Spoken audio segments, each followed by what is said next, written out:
Ladies and gentlemen, boys and girls, ships at sea, it's time for another episode of Property of the Week with Property Lens. I'm Bob Frady. With me, as always, John Siegman. John, we're going to take a little detour this week. We're not going to talk about a specific property. Instead, we're going to talk about the new and improved version of the Property Lens report, or as we call it, PropertyLens 2.0. How's that sound? Sweet. Sounds like a winner. 55 San Angelo, Rancho Santa Margarita is a condo owned by yours truly. So let's go in here and view this report. So this looks very similar to the old report. I was about to say, Bob, I'm not seeing anything different. If you're an experienced user of Property Lens, you'll see that this navigation is much bigger than what we've had in the past. So we've broken out the segments so you can get to them a lot faster, and because there's a lot of new segments. So as always, we have the buyer lens up front. There was a wildfire event here. I did know about that, but luckily there was no damage. But here's something I didn't know about this property. There was a fire at this property in November of 2015. I had zero idea that there was a fire at this property in 2015 when I bought it. Did not alert the inspector to say, hey, take a look, look for any remaining damage. It just didn't know. Bought it anyway, but didn't know. So has high risk of termites. The roof's in good condition, but it's part of the HOA. It's very windy there with the katabatic winds. It has an earthquake. The property has a high risk of experiencing mold issues. I did not do a mold check before I bought this house. And what ended up rearing its ugly head a year into the purchase? Mold. Go figure. Below average resistance to natural disasters. This is new. This is new information that we have from our improved API. And what this means is that if there's a problem, you need to get out of Dodge because your community isn't necessarily too good at handling this sort of thing. But let's go to the overview of the property. Now we can see all the real estate data, and some of this has changed. We're still pulling in real estate data. Now we're pulling in our own local data for this location. So we know the roof. We know the roof is huge. We know the municipality, all sorts of things. Here's the most recent listing. Again, very similar to what you've seen. Here's the ownership. But now we start to get into things like damaging events. Now we see this fire, which was in 2015. We see all the wind events, and then we see the wildfire events in September of 2024 where we had unknown damage. Jump down to roof condition, and the roof's in pretty good condition. You can see that it's got some smoke in the air from the wildfire, but it's not too bad. So again, very similar. Now we start to get into some areas that are a little bit different. One of the things that we really focused on with this release is structure and foundation, because structural problems or foundation problems are really expensive fixes. So we wanted to say, hey, how can we find the right data in order to pump in structure and foundation data? An incredible job by our team was to add a national soil type layer to our data set. So now we can tell you it's young and undeveloped soils, might be sandy or rocky, but it drains well. So you shouldn't necessarily have problems with drainage at this location. And so far, we haven't had any. It looks like it's 18 inches down to bedrock. And then we have the potential issues from the construction type. It's contemporary, it's modest, it's framing on wood, and it's contemporary physical shape. Here's another new section that we have as part of structures and foundations. We wanted to look at what are some of the threats to the structural integrity of this property. So, John, what are we looking at here? Well, you're looking at all of the things that can happen to a house that the house probably has nothing to do with. So, termite infestation. Welcome to Southern California. We have a national termite map. We know where they're at. We can't tell you if they're in or on your property, but we can definitely tell you if you need to look for them. You got soil runoff potential. Moving water is not necessarily a good thing unless it's moving away from your property. And so, runoff, if it's coming from a different area and you're downhill, that would be bad. Water hardness. Hard water causes pipe leaks. Pipe leaks cause indoor water damage and or water non-weather, as it's also known. So knowing the water hardness tells you whether or not you need a softener, tells you what you need to do to prepare for those types of things. Mine subsidence, not going to happen in California. Mines don't occur here, but sometimes they collapse. People think it's a sinkhole. It's really not a sinkhole. It's mine subsidence. Drainage potential for the soil, frost heave. Not going to get frost heave in Southern California, but places where you have lots of cold, the ground actually shifts, expands, contracts, does bad things underneath your foundation, which And what causes happens to your foundation if the land heaves? it cracks, which is not good for you. It also causes leaks in your pipes and sewer system. Yep, neither one of which are good. So And that's then all new information. Can't get this anywhere else. nowhere else. Soil slip potential, soil erosion potential. Again, looking at the types of soil because those are other things. Soil slip leads to landslides. Soil erosion means all of your dirt is going away. And that's tied to the type of soil that you have at the location. So then we get into updates and repairs, and we're looking at permits. So we don't have any permits specific to this location, but they are required in condominium work in Rancho Santa Margarita. So way back at the beginning, we said this is the municipality, which is Rancho Santa Margarita. And then we go in and we say, are permits required for this area? And yes, they are. So, and if you want to learn more about the permits, it'll take you to the appropriate place to learn about permits. So flooding has been revamped in this situation. John, why don't you talk about floods a little bit? Sure. So when you look at floods, floods are bad. Just let's establish that, particularly if it's happening to you. So FEMA 100 and 500-year digital flood zones, we build our own, and we verify and check all of those. Flood insurance required. It is only required if you are in a 100-year zone. Flood insurance recommended if you are exposed or in a 500-year zone or exposed to coastal or riverine flooding. We're going to suggest very highly that you get flood insurance. Don't necessarily need it, but the people that we've recommended it to, about 50% of them have been glad that we made that recommendation. Coastal flooding, just as it says, is tied to being near the ocean and tied to surge, tsunamis, things along those lines. Riverine flooding is when lots of rain falls down and it's got nowhere to go, so it comes visits you. Notice that we also have for both of these expected loss, annual loss, and historic loss ratio. These are AAL models, annual average loss. And so this tells us, is this an area that's likely to have this happen? And then historically, has it happened? Yep. You know, you see a lot of stories around things like wildfire or flood, and people go, it's never happened here before. But it still happens in areas where it's likely to happen. You know, the geophysics of the location are what they are, which represents the expected loss. The history is what it is, which represents the historic loss. And we see this all the time, where areas that are historically low have an event. And it's not because it's just, you're not going to have a wildfire in the middle of Manhattan. It's because it just hasn't happened yet. So bringing this data into our scoring is really brand new. Still have the map. There's no zone here, but we have added a couple of things onto here. John, look at this section and tell me what you see. I see the fact that because this is not in a special flood hazard area, no one has taken the time to get a LOMA or a LOMAR, which is letter of amendments and letter of remediations, that take a look at, hey, if I'm in a flood zone, but I'm on a rise, I'm probably not going to get wet. That'd be the LOMA.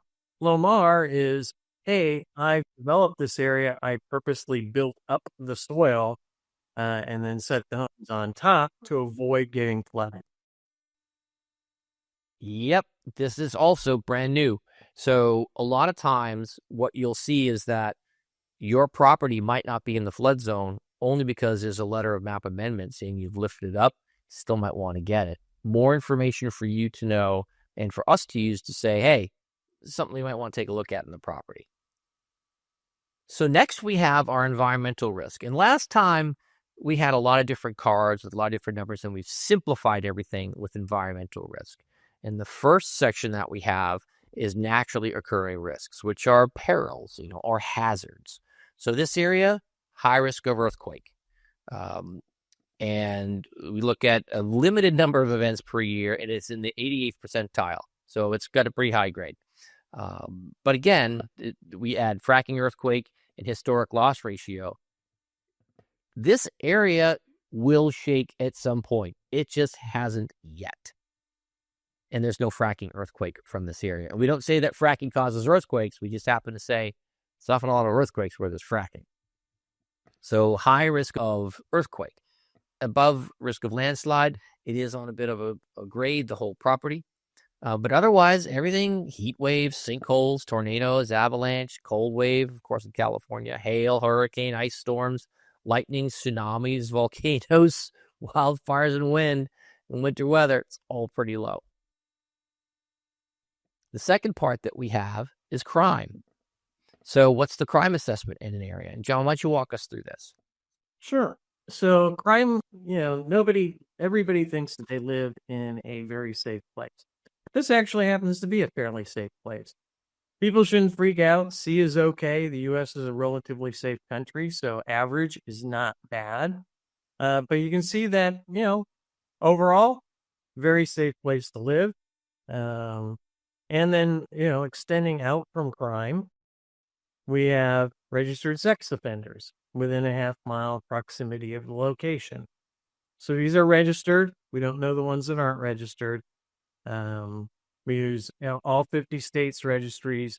A lot of work goes into this to give you an idea, how safe is this? Is this the neighborhood I want my kids to grow up in? All of the things associated with that. And then we tell you who they are, what they did, where they're at, and how far they are away. Yep. Here's a new set of factors for our report for neighborhood factors. Now, listen, these are things that you might be able to find in different places, but we bring it all together. Our goal is to make it easy for you to fully understand what you're getting yourself into. And in this neighborhood, what we see is that there's not a lot of public transit. And yes, that's true. There's not a lot of public transit. You're going to need a car for the most part if you live in this neighborhood. So if you're the kind of person who really needs public transit, you're kind of out of luck. There's a bus line that runs, but it's not very robust.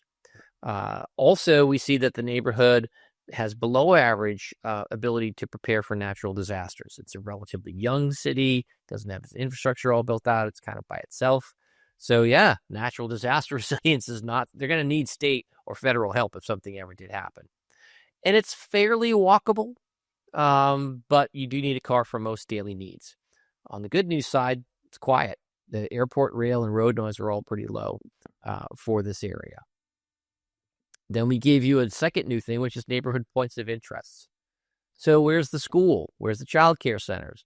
All within 5 miles of an area. And there are no hospitals within 5 miles of this location.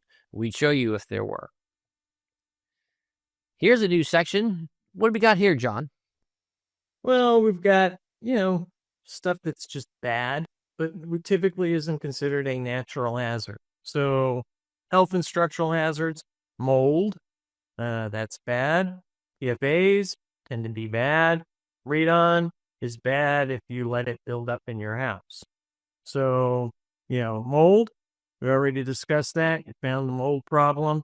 Wish you'd found it sooner, but that's wish I found it sooner. Wish I told the inspector, hey, check for any signs of mold, because this area has the type of environment that makes mold growable.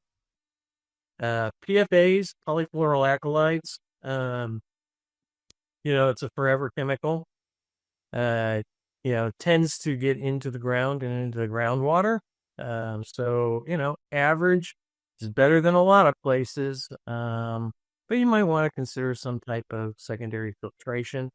And then radon. Radon is a naturally occurring gas. Thanks to the Earth aging. It'll be gone in about 100 million years, but so will we. And with that, after that, you don't have to worry about it. But here in Southern California, Not a big radon spot in the country, and also because the dirt is pretty much rock, not a lot of basements to have to deal with it. Yep. The radon comes from soil decomposition. It's very naturally occurring. And it's built on bedrock, so there's not a lot of soil decomposition in this area. Then we have distance to contaminated sites. People get very worried about what sort of locations are around them. And we tell you, within 5 miles, there are 11 contaminated sites that are reported. Some are underground storage tanks. Some's a toxic release facility. We have electrical transmission lines and how close you are to them. Natural gas pipelines. There was a big problem in Southern California a couple of years ago where a natural gas pipeline burst, and it took weeks for it to settle down. And the families couldn't live in their houses there because of the risk. So we tell you, it's 2.6 miles away, so it's pretty far, but it is there. We tell you where the power plants are and where the nearest Superfund site is, which is 4.3 miles away. That's becoming a disclosure that's forced in some states, but we tell you just as part of, who we are.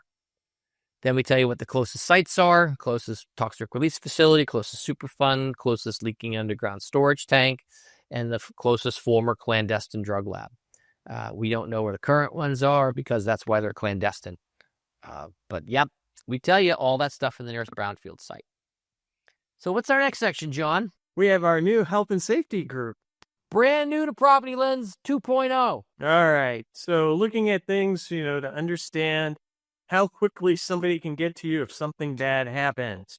So great fire protection, great law enforcement response, and great medical response.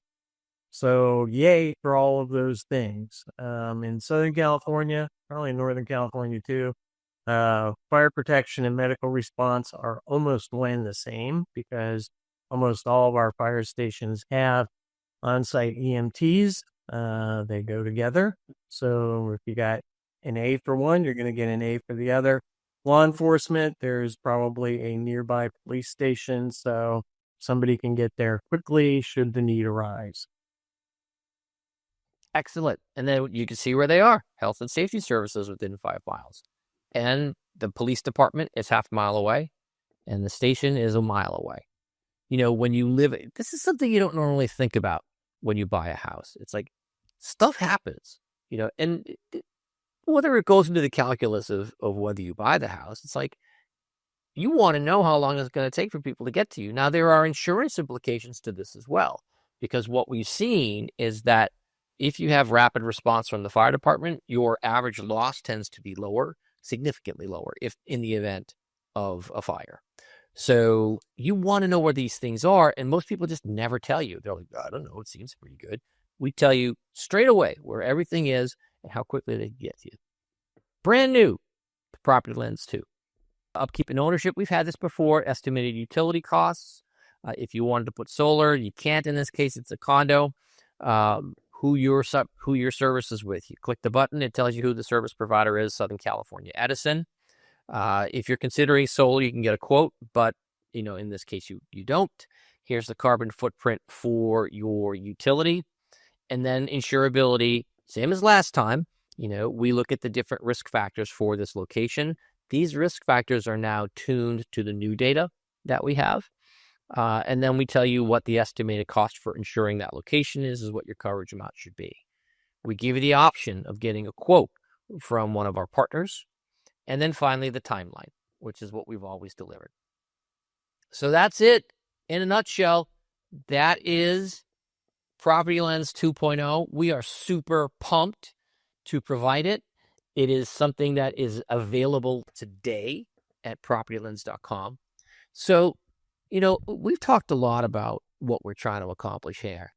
And, John, I think what we're trying to do for consumers is make it simple. Like if you're looking at a house or if you're looking at a bunch of houses, what we want to do is to say, let's de-risk this for you by giving you this information up front so you can ask about it before you make the offer. Because after you make the offer, you're already in love, and that's a terrible time to make decisions. But to me, it's all about simplicity. And John, what do you think we're trying to do here with PropertyLens? we're trying to let people sleep better. You know, for most people, a house is the most expensive thing that they're ever going to buy. And you worry about it. You worry about, is this the right place? Can I afford it? Is, all of the other factors. We can't help you with affording it. Well, we can a little bit, because the more you know, the better you're going to negotiate a deal.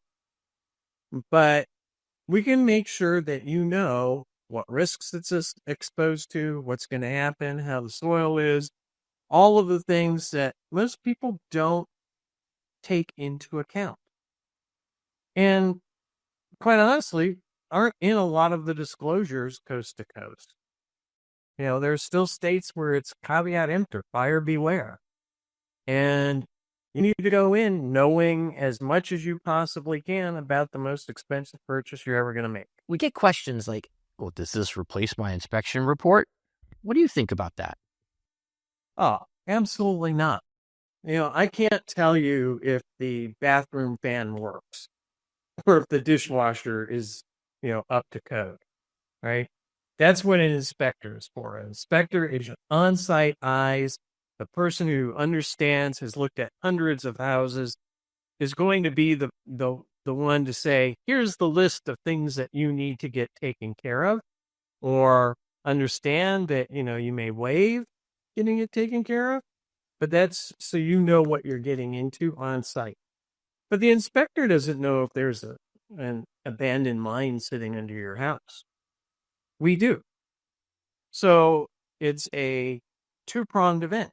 The other thing is your time is valuable. And you can go and look at 10, 15, 20 houses. The usual person looks at about 10 properties before they decide on one. Or you can say, here's all 10 properties I was going to look at. Let's eliminate them by the things that I don't want to deal with or be concerned about, and focus my efforts on the 4 that I really like. Absolutely. Hey, we're just here to make it better for the home buyer. I think the recent stat was like $33 billion a year in unexpected expenses by new home buyers. Or not new home buyers in their new home. And we're just trying to put a dent in that, to help you understand. Because we've done this before. John and I both bought houses, a few houses, and we know, hey, this is an issue that's going to need to be taken care of. Negotiate it up front, or just understand you're going to have to take care of it on the back end. That's why we're here, to try to make it easy for you. So, John, I am super pumped for PropertyLens 2.0. It has been an incredible effort to put it all together. And we've got so much more planned for the future that I am just super, super hyped that this is now in the market. Anything you want to add before we get going? A lot of cool new data, a lot of data that we make and own. Happy to help anybody out. So for this week's episode of Property of the Week, I'm Bob Frady. I'm John Siegman. See you soon.